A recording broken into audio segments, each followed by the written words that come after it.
Hello and welcome everybody to another Trainlang podcast. Today with me we have Peter. Peter, how are you? I'm doing very well, thanks, Stefan. How about you? I'm doing good, thanks. I'm excited about this Good to podcast. see you again. Absolutely. I think it's going to be really useful for our listeners. Okay, we are now trying to apply grammar to different topics. So Peter, what's the grammar today, and what's the topic we are going to be speaking about? Yeah, so the topic today, the grammar basically is relative clauses, defining and non-defining relative clauses.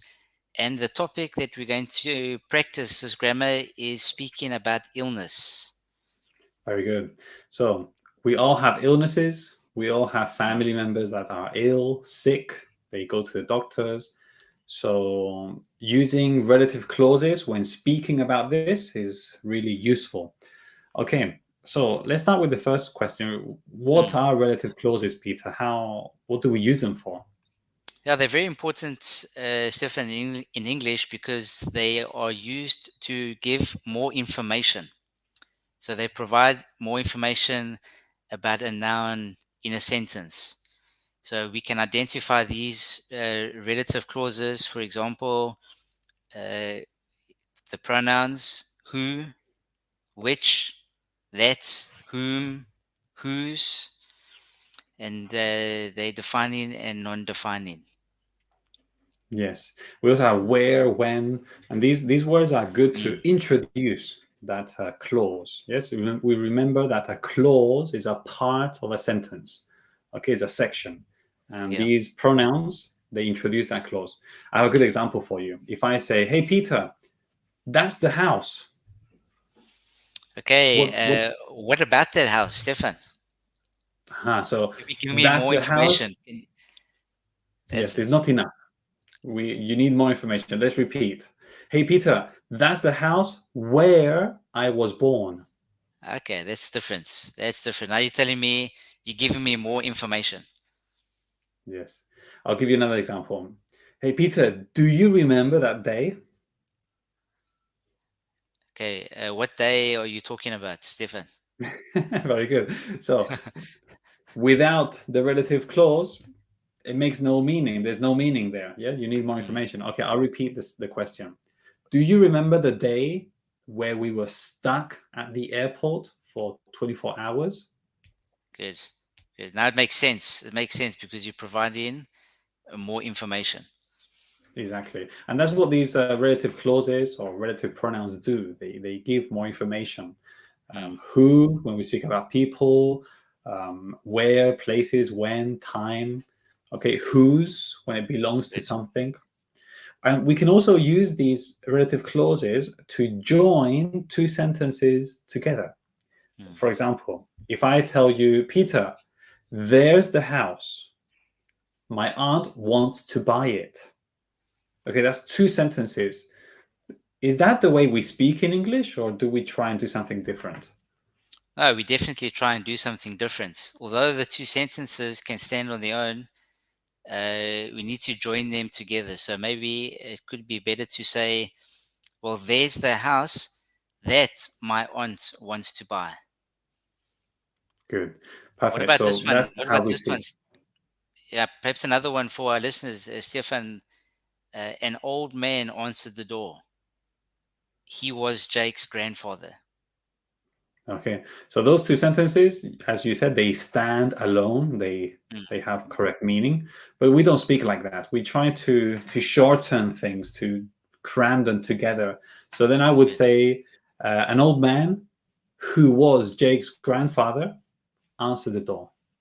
Excellent. That way Very good. we make one long sentence, and this is really good also when we are doing writings, writing an essay, writing an article. It's good to use relative pronouns to join sentences. Good. Okay, so you mentioned before that there are two types. Yes, what are the Mm. two types, and what's the difference? So let's tackle the first one there, Stefan, defining relative clauses. So these are clauses that now provide essential information to recognize what are we actually talking about. So a little bit of information here. They cannot be removed from the sentence. Okay, we want our listeners to keep that in mind. And also keep in mind that if we remove the defining clause in a defining relative clause, then the meaning of the sentence changes, or the sentence has no meaning at all. So That's it. we need to keep that in mind. That's it. Defining essential, basic. If you take that information out, there's no meaning. We don't understand.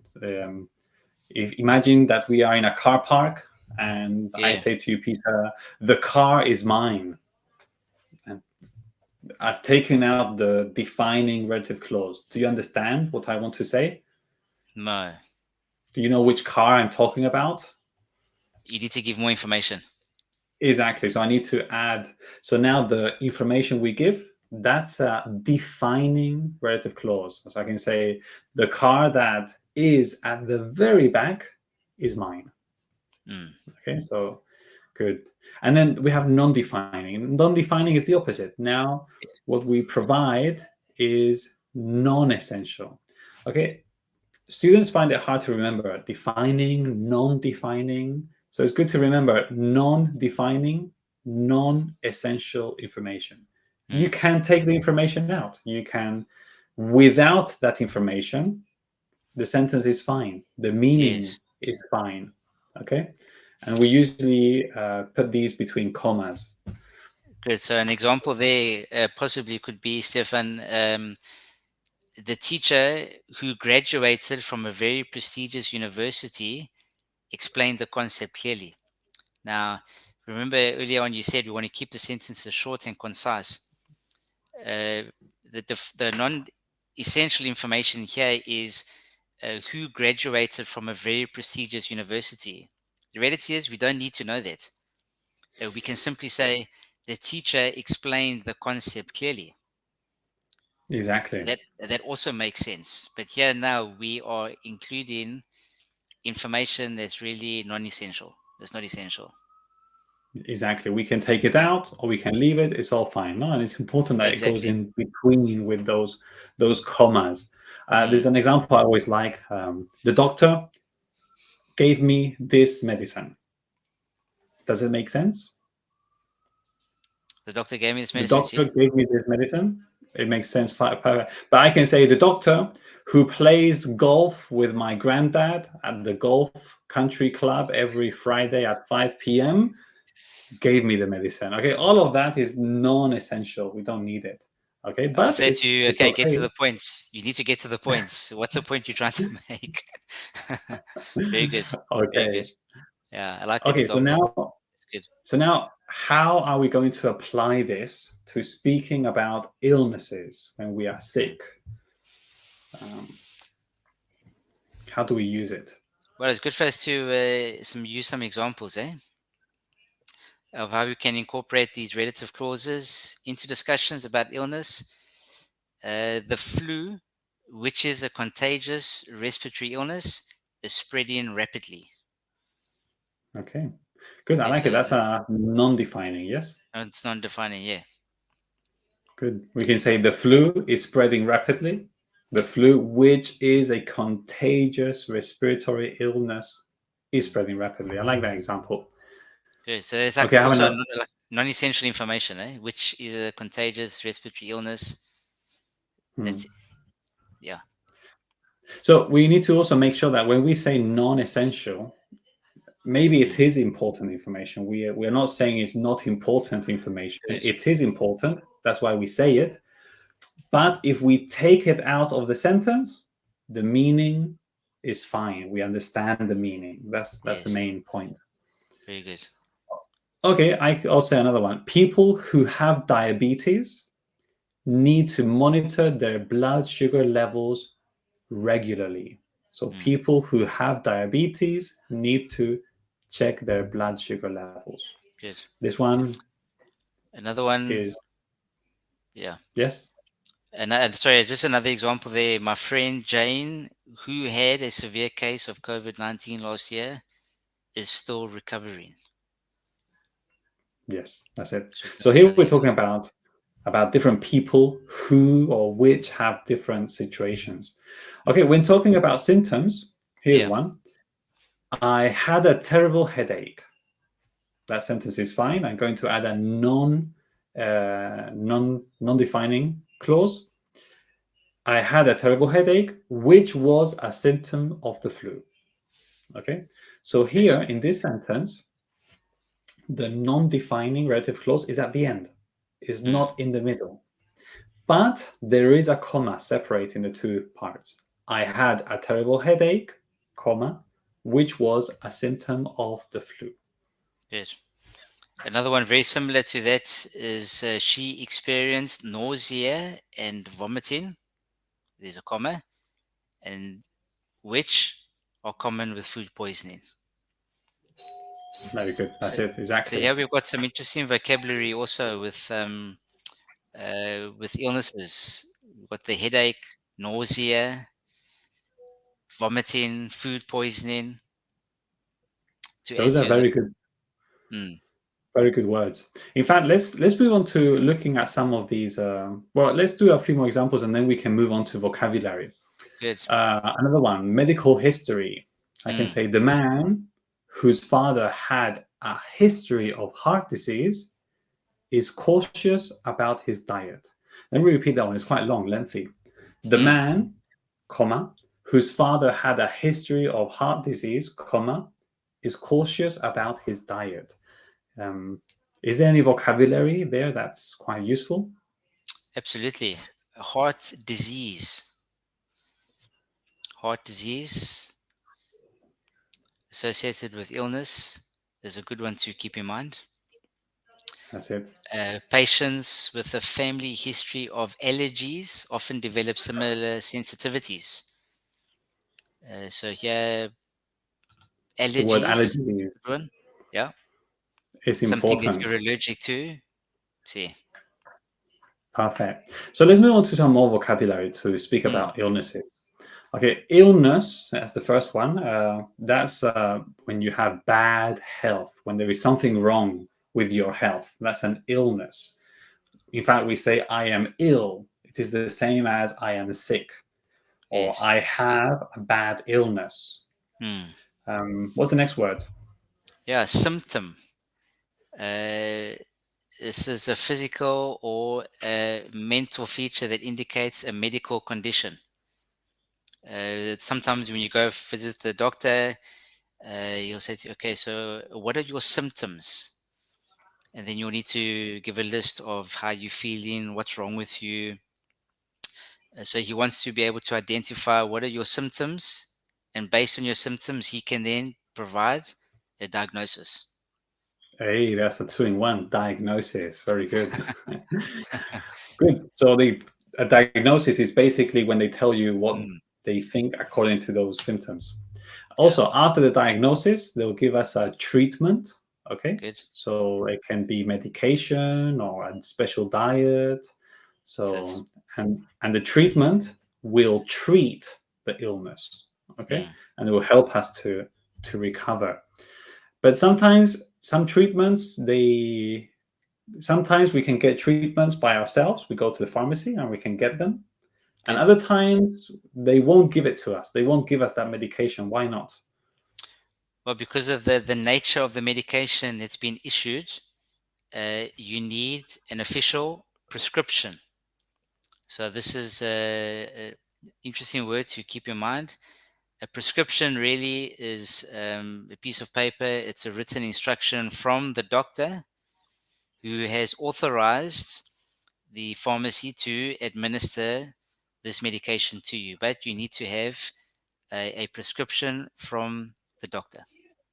That's it. That's good. Without the prescription, you can't get the medication because some of these medications are quite strong or they can be drugs.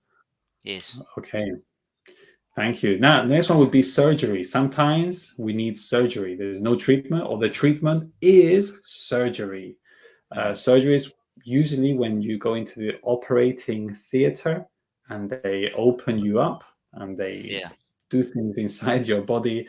They're usually quite dangerous also. Surgery is quite dangerous. And also the be invasive. Invasive, that's the word. Very good. They are very invasive.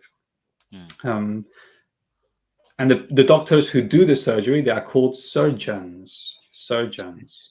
So an example, the surgeon who operated on me last week was really nice. As a phrase of relative pronoun. That's good. More words, more vocabulary. Yeah, here we have one that we're very familiar with. Everyone is very familiar with, and probably similar in Spanish, is vaccine.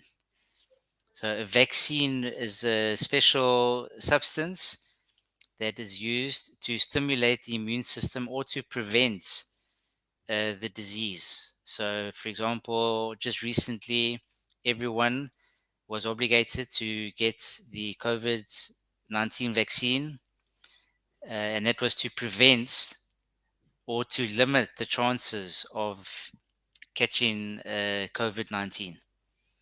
That's And true. some had more than one vaccine, eh? Hey. And another word for that's related to vaccines is side effects. Side effects. So many people they chose not to get the vaccine because of the side effects. Good. I remember I was really sick the next day. No, the same day so I had bad side effects. I Oh, was really, eh?